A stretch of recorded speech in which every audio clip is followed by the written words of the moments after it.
Welcome to our channel, the fastest, deepest and most thrilling update on the shocking plots in the world of Beyond the Gates.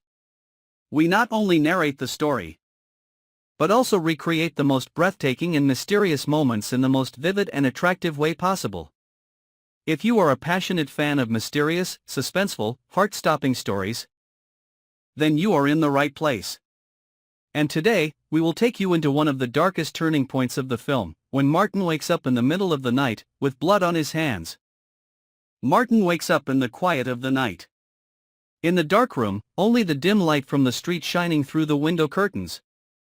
He opens his eyes feeling exhausted, dizzy. And the first thing he realizes is that his hands are covered in blood. The blood is still fresh, dark red, sticking to every groove in the palm of his hand, splattered on the bedsheet.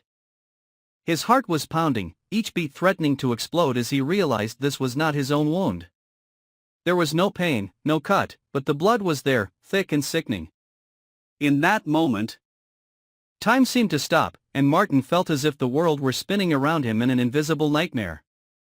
He jumped up, stumbling out of bed, not having time to put on his shoes. His eyes darting around the room in panic. Everything seemed intact, the door locked, the windows shut, no sign of forced entry. But the unsettling feeling in his chest was growing. As if someone had just been there, as if he had done something terrible that his mind could not quite remember.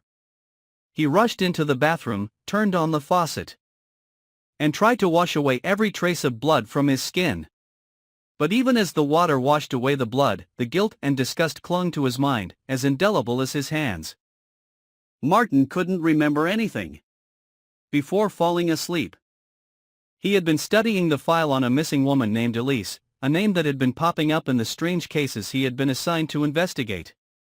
Then, there was nothing. No images. No sounds. Just a thick darkness, as if someone had erased his memory for a few hours. He checked his phone, no messages, no calls, no unusual alarms. The security cameras in the house, all the footage from midnight to 3 in the morning had disappeared, without a trace, as if time in this apartment had been erased. In panic and self-doubt, Martin kept everything to himself. He didn't tell the police. He didn't share it with his colleagues. He was afraid that if he told, he would become a suspect. Or worse, he was actually the perpetrator of something terrible that he didn't remember. Fear clung to him like a shadow behind his back, following him every step he took out into society. Every look from a stranger, every sideways glance sent a chill down his spine. But the tragedy didn't stop there. In the following nights, Martin began to wake up in strange places: an abandoned park, the basement of a rusty warehouse, sometimes an old room inside a dilapidated building that had been abandoned for decades. He didn't know why he was there, didn't know when he left. But the evidence was always there: muddy shoes, stains on his shirt, the stench of blood lingering on his fingertips. He became a stranger in his own body, as if another part lived inside him, controlling him at night and returning him to an empty body at dawn. The nightmare deepened when, early one morning, he received an envelope hidden in a crack in his door. No sender. No postmark. Inside was a photo taken with an infrared camera, an image of himself standing next to a woman's body. Her face blurred, blood running down the floor. Next to it was the watch he had lost a week ago. Along with the photo was a shaky line: "You've opened the door. There's no turning back." The truth gradually emerged through the clues Martin dug up from old files.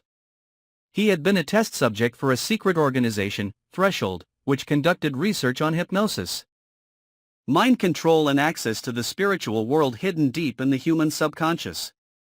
Elise, the missing woman, was his therapist. The only person who knew the secret of what Martin had been through. She may have been the last person trying to stop Martin from being turned into a murderous tool for the dark forces, but now she's gone, and all traces seem to lead back to him.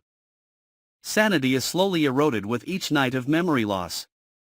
Martin begins to hallucinate, shadows move out of sight, whispers echo in his mind, and buried memories rise up like tidal waves. He finds himself standing before an ancient gate, surrounded by strange symbols, with a bottomless abyss beyond. A deep, inhuman voice calls his name. He had been on the dark side. He was the one who opened the gate first, who called the ancient entities from the other side. And now, with the seal weakening, the memories returning, the blood spilled, the ritual begun, there will be nothing to stop him from completing his mission. And Martin, now no longer himself. Will Martin be able to save his soul? Or is he just a pawn controlled by a force no one can understand? The gate has opened, darkness is pouring into this world bit by bit, and Martin, or rather, the thing that lives inside him, is ready to perform the final stage of the ritual. When the last light is swallowed, will there be anyone brave enough to step across the boundary and stop the approaching disaster?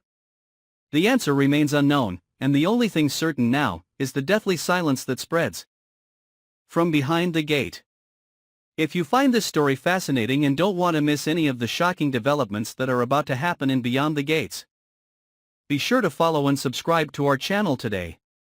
Here, you will always be the first to discover the buried secrets, the terrifying twists and the truth hidden behind every layer of lies. Don't look away, because everything you once believed to be true may just be a mask.